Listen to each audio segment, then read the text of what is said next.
Machiegni kendo jakom mar riwruok mar jonyuol e pacho ka David Silas Obutsa wacho ni girwako lokruok ma sirikal dwa keto mar chudo omenda mag somo e mbui mar sirikal mar eCitizen. Wacho ni mae biro kelo lokruok kod dongruok e somo mar skul ka ogeng'o jotend skul chamo asoya gi tiyo gi omenda e yo marach. Omedo bende ni giseyudo ywak jonyuol ma chudo kokalo e yore mamoko mondo ne kaka nyithigi biro dhi mbele kod sombgi maonge chochni. Okwayo jonyuol mondo yie orwak lokruok ma kamano mowacho ni biro miyo gi yot e chulo chudo ne skunde.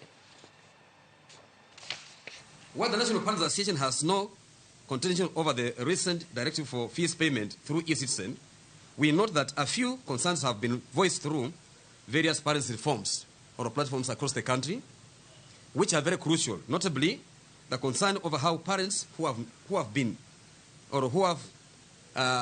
managing to pay fees through material forms and labor forms other than hard cash shall be accommodated in this directive. This is just among many concerns. As National Parents Association, we wish to assure all parents of our commitment to seek clarity with the authorities, that's the government and other stakeholders in the education sector, on various grey areas expressed by parents in due course as they are concerned.